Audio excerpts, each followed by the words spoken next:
प्रिय विद्यार्थियों, आज हम ब्रिटिश प्रधानमंत्री के बारे में बात करेंगे। ब्रिटिश प्रधानमंत्री का जो पद है ये अनौपचारिक और विकसित पद है। जब संवैधानिक परंपराओं की बात की थी या ब्रिटेन के संविधान के विकास की जब हमने बात की थी तब बताया था कि प्रधानमंत्री का पद 1721 से प्रारंभ होता है, जब रॉबर्ट वॉलपोल प्रथम प्रधानमंत्री बने। इस पद का सबसे पहले उल्लेख 1878 में लॉर्ड बिकनफील्ड ने बर्लिन की संधि पर हस्ताक्षर करते वक्त किया था। प्रधानमंत्री का पद अनौपचारिक है और उसका कोई कानूनी आधार नहीं है। उसका जो वेतन होता है वो प्रधानमंत्री के नाम से उसे नहीं मिलता है, बल्कि राजकोष में प्रथम लॉर्ड के वेतन के नाम से उसे दिया जाता है। जो प्रधानमंत्री का पद है वो बहुत महत्वपूर्ण है। इंग्लैंड के शासन का जो केंद्र बिंदु है वो प्रधानमंत्री है। जैसे लास्की ने कहा है कि ब्रिटिश प्रधानमंत्री समान पद वालों में प्रथम से अधिक किंतु तानाशाह से कुछ कम है। विलियम हारकोर्ट ने लिखा कि प्रधानमंत्री नक्षत्रों के बीच चंद्रमा है, तो जेनिंग कहते हैं कि प्रधानमंत्री को संपूर्ण संविधान की आधारशिला कहना अधिक उपयुक्त होगा। तो रेमजे मोर लिखते हैं कि मंत्रिमंडल राज्य रूपी जहाज का यंत्र है और प्रधानमंत्री उस यंत्र का क्या है, ड्राइवर है, चालक है। कहने का मतलब कि प्रधानमंत्री का जो पद है वो बहुत महत्वपूर्ण है। प्रधानमंत्री पद पर नियुक्ति कैसे होती है इसको समझने जब अपन बात करें तो हम भारत के प्रधानमंत्री के बारे में भी साथ में जानकारी लेते रहे। ऐसा ही भारत में नाम बदलना है, ब्रिटेन की जगह भारत करना है हमें, सेम सी, बस वहाँ द्विदलीय व्यवस्था है ब्रिटेन में, हमारे यहाँ बहुदलीय व्यवस्था है।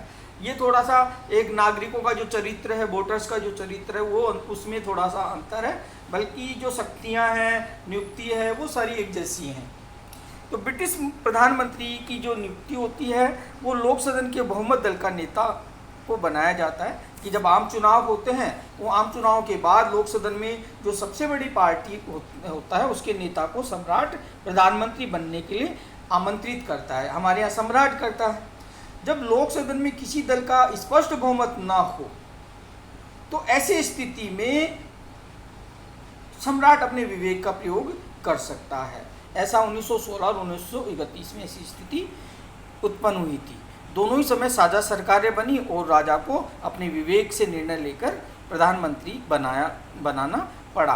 प्रधानमंत्री के लिए लोक सदन का सदस्य होना आवश्यक है। प्रधानमंत्री व उसका मंत्रिमंडल केवल लोक सदन के प्रति उत्तरदायी होता है, यानी राज्यसभा के प्रति उत्तरदायी नहीं होता है। अब बात करते हैं प्रधानमंत्री के कार्य और शक्तियों की, कि प्रधानमंत्री के कार्य और शक्तियां बहुत अधिक हैं। जो सम्राट की, जो मंत्रिमंडल की हमने शक्तियों की बात की, वो सब प्रधानमंत्री की शक्तियां हैं। जैसे मंत्रिमंडल का निर्माण करना, ये प्रधानमंत्री का महत्वपूर्ण कार्य, कि प्रधानमंत्री सम्राट की तरफ से मंत्रिमंडल का निर्माण करता है। प्रधानमंत्री मंत्री बनाते समय अपने दल के प्रमुख नेताओं को ध्यान में रखता है। मंत्रिमंडल में अपने जो दल के जो गुट के जो लोग होते हैं उनका ध्यान में रखा जाता है और उन्हीं व्यक्तियों को वो मंत्री पद के लिए शपथ दिलवाता है। मंत्रिमंडल का कार्य का संचालन प्रधानमंत्री ये भी देखता है कि मंत्री अपने कार्य को सही ढंग से संचालित कर रहे हैं या नहीं कर रहे हैं। सही या गलत के निर्णय के बीच में जो विविध जो मतभेद उत्पन्न हो जाते हैं उनको दूर करने का कार्य कर, यानी कि इनको सबको एक सूत्र में बांधकर एक साथ लेकर चलने का कार्य प्रधानमंत्री का होता है। मंत्रिमंडल की बैठकों की अध्यक्षता प्रधानमंत्री ही करता है। मंत्रिमंडल की बैठकों की जो कार्यसूची निर्धारित की जाती है, विभागों के बीच जो तालमेल बिठाने का कार्य किया जाता है वो प्रधानमंत्री के द्वारा ही किया जाता है। मंत्रिमंडल का अंत भी, कि उनको चुनता भी है तो उनका अंत भी कर सकता है, कि प्रधानमंत्री की इच्छा पर ही कोई मंत्री अपने पद पर रह सकता है। मंत्रिमंडल को वो भंग भी कर सकता है, नया मंत्रिमंडल बना सकता है। प्रधानमंत्री उस मंत्री को भी मंत्रिमंडल छोड़ने के लिए बाध्य कर सकता है जो प्रधानमंत्री के कार्यों में सहयोग नहीं कर रहा, तो ऐसे को त्यागपत्र भी दिला सकता है। और फिर नए मंत्री को उसकी जगह बना सकता है। सम्राट को परामर्श देने का कार्य भी प्रधानमंत्री का है कि प्रधानमंत्री एक वो कड़ी है जो संसद और सम्राट और मंत्रिमंडल के बीच में, राजा के बीच में जोड़ने का कार्य ये करती है, कि देश के में चलने वाली विभिन्न राजनीतिक गतिविधियों के संबंध में समय समय पर राजा को अवगत कराता है। Excuse me. लोक सदन का नेतृत्व, कि प्रधानमंत्री लोक सदन का नेता होता है। लोक सदन के नेता होने के कारण वह अपने दल के बहुमत के कारण प्रधानमंत्री जब लोक सदन पर अपना नियंत्रण रखता है, और संसद का नेता होने के कारण उसे लोक सदन को भंग करके उसका पुनर्निर्वाचन करवाने का भी उसे अधिकार होता है। शासन का संचालन, कि वास्तविक रूप में शासन प्रमुख के सभी अधिकारों का प्रयोग प्रधानमंत्री और उसके मंत्रिमंडल द्वारा किया जाता है। वह शासन का मुखिया होता है और सभी विभाग उसी की देखरेख में कार्य करते हैं, और विभिन्न जो मंत्रालय होते हैं उनमें वो सामंजस्य बिठाता है, और उनके कार्यों की देखभाल का दायित्व भी प्रधानमंत्री का ही होता है। राष्ट्र का प्रतिनिधित्व, कि अंतर्राष्ट्रीय जो समाज है उसमें वो राष्ट्र का प्रतिनिधित्व करता है, वो अंतर्राष्ट्रीय उत्सव हो, अंतर्राष्ट्रीय महत्व के कोई कार्यक्रम हो, सभी में प्रधानमंत्री पूरे देश का प्रतीक के रूप में भाग लेता है। वह संपूर्ण देश की प्रतिनिधित्व करता है। विदेशों में जाते समय, वह दूसरे देशों से संधि करते समय सारे देश उसके साथ होता है, वह देश का प्रतिनिधि या कहें नेता होता है। दलीय नेता के रूप में, कि प्रधानमंत्री अपने दल का भी नेता होता है।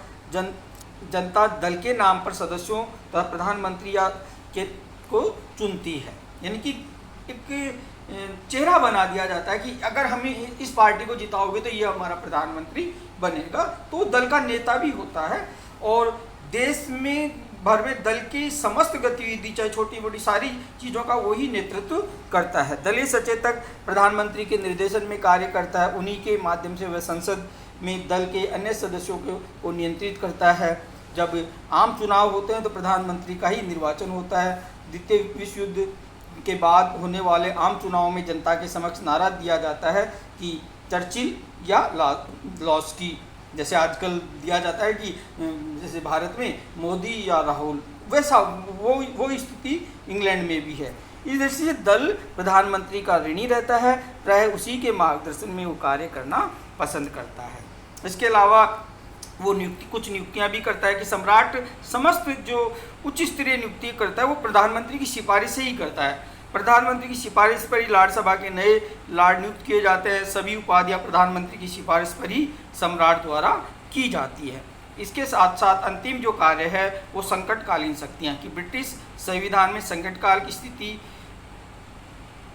को स्पष्ट रूप से उल्लेख नहीं किया गया है, जैसे भारत में तो किया गया है। भारत में किया गया ना आर्टिकल 352, 356, 360 के तहत यहाँ उल्लेख नहीं किया गया है। लेकिन संकट के समय प्रधानमंत्री तानाशाही के रूप में कार्य करता है। प्रथम और द्वितीय विश्व युद्ध के समय हमने लॉर्ड जॉर्ज प्रथम विश्व युद्ध के समय और चर्चिल दूसरे विश्व युद्ध के समय सारी शक्तियों का प्रयोग उन्हीं के द्वारा किया गया।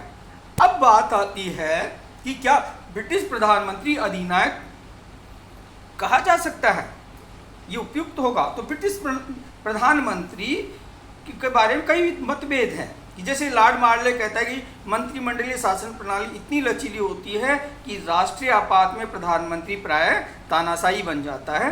तो रेमजे मोर कहता है कि प्रधानमंत्री को समान पद वालों में प्रथम कहना गलत नहीं होगा, किंतु ब्रिटिश प्रधानमंत्री को अधिनायक कहना ठीक नहीं है।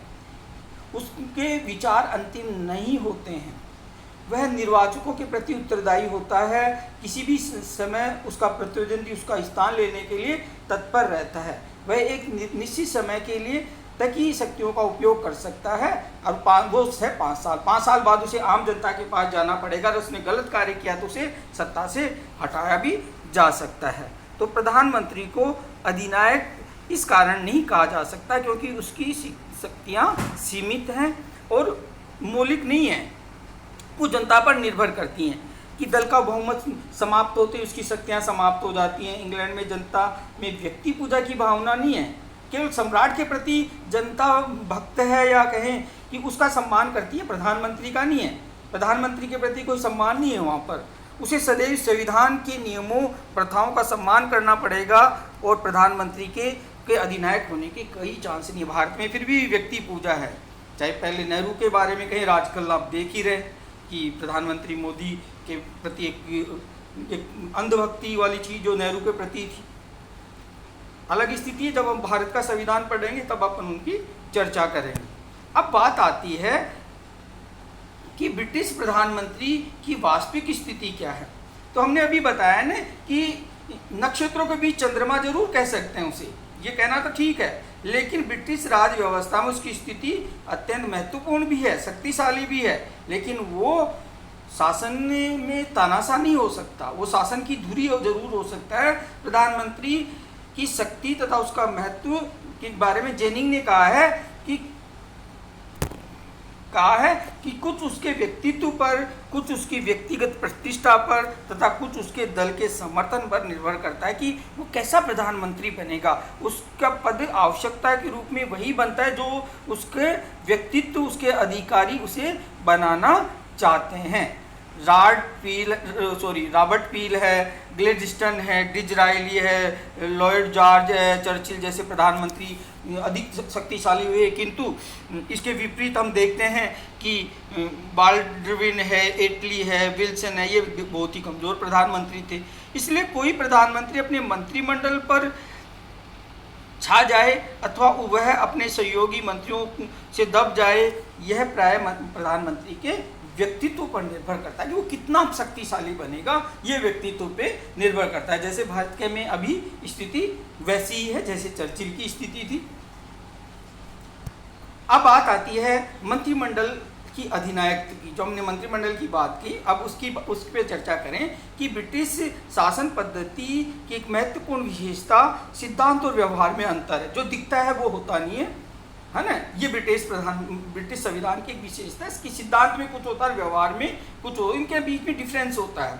तो सिद्धांत है वहाँ मंत्रिमंडल लोक सदन के प्रति उत्तरदायी होता है, किंतु व्यवहार में मंत्रिमंडल अधिनायक स्थापित हो गया कि वो संसद मंत्रिमंडल की रबड़ की मोहर या मंत्रिमंडल के आदेशों का रजिस्टर मात्र रह गई है। संसद की स्थिति बिल्कुल ये हो गई है। लेकिन फिर भी मंत्रिमंडल की जो तानाशाही के प्रमुख कारण जो बताए जाते हैं वो ये है कि दलगत अनुशासन कि क्योंकि बहुमत दल के नेता को प्रधानमंत्री उसी में से मंत्रिमंडल बनाया जाता है, तो दलीय पद्धति के शक्तिशाली होने के कारण मंत्रिमंडल की शक्तियों में भी वृद्धि हुई है। आज संसद के सदस्य जितनी कठोरता से दलीय सचेतकों के नियंत्रण में कार्य करते हैं उतना पहले संभव नहीं था। आज किसी भी सदस्य का व्यक्तिगत अंतःकरण उतना महत्वपूर्ण नहीं है जितना कि दल की केंद्रीय सभा का जो निर्णय है। यदि कोई सदस्य दलीय सचेतक के आदेशों का उल्लंघन करता है तो उसका दल से निष्कासन अनिवार्य होता है, और दल के निष्कासन का मतलब उसकी राजनीतिक कैरियर की समाप्ति हो जाती है। दूसरा है सामूहिक उत्तरदायित्व की प्रथा कि मंत्रिमंडल के अधिनायक का दूसरा कारण है मंत्रियों का सामूहिक रूप से उत्तरदायी होना, कि प्रत्येक मंत्री जानता है कि उसकी गलती से संपूर्ण मंत्रिमंडल को गिराया जा सकता है। इसलिए वो एक टीम के रूप में कार्य करते हैं और प्रत्येक कार्य में एक दूसरे का सहयोग करते हैं। यानी सामूहिक उत्तरदायित्व की प्रथा ने भी मंत्रिमंडल को एक मजबूती प्रदान की है, तानाशाह बनाने के एक कारण रहा है।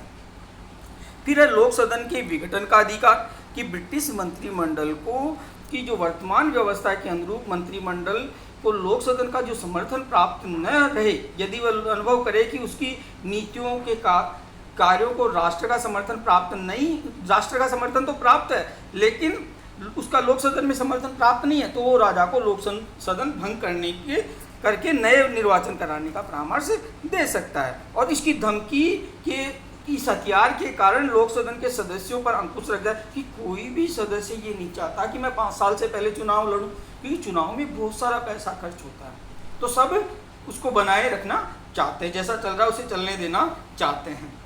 चौथा है संसद की कार्यविधियाँ कि संसद की जो कार्यविधियाँ हैं, कार्यविधि में इसके बहुत ज़्यादा कार्य बढ़ गए। लोक सदन में सामान्य समापन, मुखबंद, कंगारू समापन की व्यवस्था का प्रयोग किया जाता है। इसके द्वारा संसद के सदस्यों को वाद विवाद को स्वतंत्रता सीमित कर दी जाती है कि वो स्वतंत्र रूप से कंगारू सपापन के द्वारा, है ना, और बहुत सारे तरीके हैं।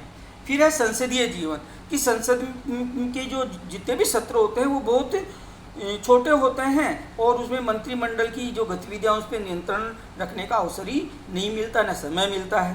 तो अधिवेशन काल में संसद मंत्रिमंडल के नियंत्रण नहीं रख पाती, तो जब अधिवेशन नहीं होता है तब मंत्रिमंडल कितनी शक्तिशाली हो जाएगी इसकी तो हम कल्पना ही कर सकते हैं। आप व्यवहार में भी देखते हैं, अखबार पढ़ते हैं, तो जो भारत की स्थिति है वो इंग्लैंड की स्थिति है। अंतर है, यहाँ जनता जागरूक नहीं है या मीडिया स्वतंत्र नहीं है, वहाँ का नेचर न्यायप्रिय है, स्वतंत्र है, इतना डिफरेंस है। व्यवस्था में कोई डिफरेंस नहीं है, व्यवस्था को चलाने वालों के नेचर में अंतर है। फिर बात आती है प्रदत्त व्यवस्थापन, कि मंत्रिमंडल की जो विधायी अधिकार है वो प्रदत्त व्यवस्थापन के कारण मिला, क्योंकि संसद बहुत कम समय के लिए आती है, वो कानूनों की मोटी रूपरेखा बनाती है और कार्यपालिका को अधिकृत कर देती है कि आप जब क्रियान्वित करें तो जो भी इसमें कमियां रह जाएं उस पर आप नियम उपनियम बना सकते हैं। ये प्रदत्त व्यवस्थापन के कारण मंत्रिमंडल को कानून बनाने की शक्ति भी प्रदान हो गई है। संकट काल की स्थिति में, चाहे वो आर्थिक संकट हो, प्रथम विश्व युद्ध, द्वितीय विश्व युद्ध के समय हमने देखा ब्रिटेन में कि वहाँ की जो मंत्रिमंडल है वो शक्तिशाली हो गई थी, चाहे लॉर्ड जायड प्रथम विश्व के समय या चर्चिल को ने राष्ट्रीय सुरक्षा के नाम पे दूसरे विश्व युद्ध में संसद की स्थिति को बिल्कुल गौण कर दिया था। मंत्रियों ने संसद को सूचना दिए बिना ही बड़े बड़े निर्णय ले लिए थे, और वो उस समय जो रूस का जार और सीजर की तरह तानाशाह हो गए थे। फिर है प्रशासकीय न्याय, कि प्रशासकीय न्याय व्यवस्था के विकास ने भी मंत्रिमंडल को शक्तिशाली बनाया। वर्तमान प्रशासनिक पद्धति में अपने अपने विभाग से संबंधित अभियोगों में सुनने तथा निश्चित करने का अधिकार स्वयं मंत्रियों को सौंप दिया जाता है। इस प्रकार साधारण न्यायालयों द्वारा निर्मित होते हैं और ये कार्यपालिका को उसके संबंधित अधिकारों की पर्याप्त संख्या प्राप्त उसको अधिकार प्रदान कर देते हैं। तो मंत्रिमंडल की शक्ति और अधिक वृद्धि हो गई है। द्विदलीय व्यवस्था, कि ब्रिटेन में मुख्य रूप से दो ही दल हैं, जिस दल का बहुमत होता है वह सरकार बनाता है और विरोधी दल अल्पमत में आ जाता है। जिस दल की सरकार बनती है वह दल अपनी इच्छानुसार शासन का संचालन करता है और विपक्ष की आलोचना की अधिक चिंता नहीं करता, क्योंकि उसे अपने दल के सदस्यों में जो राजनीतिक अनुशासन है उसमें एकता में विश्वास होता है, इसलिए वो व्यवहार में मंत्रिमंडल की शक्तियाँ बढ़ गई हैं। तो इस प्रकार जब हम बहुमत मंत्रिमंडल के पीछे होता है तो संसद मंत्रिमंडल का कुछ नहीं बिगाड़ सकती है, कि जब जब सरकारों ने ज़्यादा बहुमत प्राप्त किया है वो उसका थोड़ा सा डिक्टेटरशिप जैसा हमें देखने को मिलता है। तो सारा खेल किसका है? जनता के बहुमत का, कितनी सीटें मिली हैं। लोकतंत्र में एक बैलेंस होना, सशक्त विपक्ष होना बहुत ज़रूरी है। अगर विपक्ष सशक्त है तो सरकार लोकतंत्र में निरंकुश हो ही नहीं सकती, वो जनता की इच्छा के विरुद्ध कार्य कर ही नहीं सकती। तो अब बात हम करते हैं मंत्रिमंडल की तानाशाही नहीं है, कि अभी तक तो हमने मंत्रिमंडल तानाशाह है वो चीज़ें बताई, लेकिन अब हम बात करते हैं कि कभी भी मंत्रिमंडल अधिनायक नहीं हो सकती, न आज हो सकती न कल हो सकती है। कि मंत्रिमंडल की निरंकुशता एक ऐसी निरंकुशता है जिस पर निरंतर आलोचनाओं की गोलीबारी चलती रहती है, चाहे वो मीडिया, समाचार पत्र है, विपक्ष है, यानी जनता की शक्ति है, विश्वास का प्रस्ताव ये बनी रहती है। आगामी चुनाव की चिंता कि 5 साल बाद चुनाव होगा तो जनता हमारे क्या हाल करेगी। तो मंत्रिमंडल की जो अंकुश लगाने वाली चीज़ें हैं उनमें सबसे पहला विरोधी दल। अभी मैंने कहा ना कि सशक्त विरोधी दल होना बहुत ज़रूरी है। जब तक विरोधी दल सशक्त नहीं होगा सरकारों पे अंकुश नहीं लगेगा, कि एक ऐसा विरोधी दल हो जो न्याय संगत आलोचना वो करे, और उसकी न्याय संगत आलोचना की जो शासनारूढ़ दल है वो अवहेलना नहीं कर सकता, नहीं तो उसे हटा दिया जाएगा। जैसे 1936 में लोकसभा में मंत्रिमंडल के ही दल का बहुमत था, किंतु फिर भी उसे विरोधी दल की आलोचना तथा लोकमत पर ध्यान रखते हुए सैमुअल होर को हटाना पड़ा। ऐसे भारत में भी उदाहरण है। दूसरा है संसद का नियंत्रण, कि संवैधानिक रूप से ब्रिटिश संसद के पास ऐसे हथियार होते हैं जिन्हें वह तलवार की तरह मंत्रिमंडल के सिर पर लटकाए रहती है। जैसे प्रश्न पूछकर मंत्रियों को गलत कार्यों को रोका जा सकता है, संसदीय आलोचना द्वारा जनमत उसके विरुद्ध किया जा सकता है, कटौती प्रस्ताव, काम रोको प्रस्ताव द्वारा मंत्रिमंडल की त्रुटियां बताई जा सकती हैं और निंदा प्रस्ताव, अविश्वास प्रस्ताव के द्वारा उसे त्यागपत्र देने के लिए बाध्य किया जा सकता। तो ब्रिटिश संसद किसी भी सूरत में तानाशाह नहीं बन सकती है। जनमत का भय, मंत्रिमंडल जनता को असंतुष्ट करके कोई भी कार्य नहीं कर सकता, कि उसे आगामी चुनाव के लिए भी एक प्लेटफॉर्म तैयार करना होता है कि कोई भी मंत्रिमंडल जनता की उपेक्षा नहीं कर सकता, क्योंकि कुछ समय बाद उसे जनता के दरवाजे पर वोट मांगने दोबारा जाना पड़ेगा।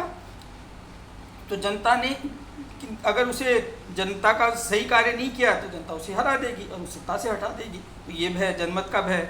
फिर सम्राट का विरोध भी, कि सम्राट भी मंत्रिमंडल की तानाशाही पर नियंत्रण लगाता है, कि सम्राट शासन की जो नीतियाँ होती हैं, सरकार के जो कार्य होते हैं, उनकी आलोचना कर सकता है। सम्राट मंत्रियों को चेतावनी दे सकता है।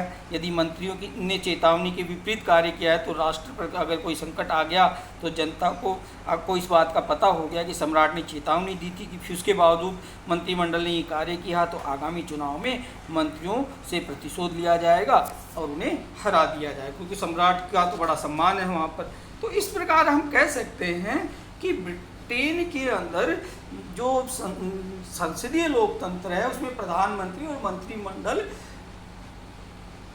एक डिक्टेटरशिप की तरह तो नहीं, लेकिन एक स्पष्ट बहुमत होता है, तो अपनी मन मर्जी से कार्य कर लेते हैं। मन मर्जी मतलब कि अपनी इच्छा के अनुसार, लेकिन जनता के हितों की अवहेलना वो नहीं कर सकते, कि उन्हें दिन प्रतिदिन लोक सदन और अंतिम रूप से निर्वाचकों का भय बना रहता है। और उनके व्यवहार में थोड़ा सा भी परिवर्तन आ गया तो जनता उन्हें सबक सिखाने के लिए भी तैयार। 5 साल के लिए वो कुछ मनमर्जी चला ले, लेकिन फिर आगे फिर उनका भविष्य खतरे में रहेगा। तो ये चीज़ हम बता सकते हैं लोकतंत्र में जो निश्चित अवधि के बाद चुनाव होते हैं, ये बहुत बड़ा कारण है कि इनको निरंकुश होने से रोकता है। आगे की जो क्लास है हम उसमें ब्रिटिश संसद के बारे में चर्चा करेंगे। तब धन्यवाद।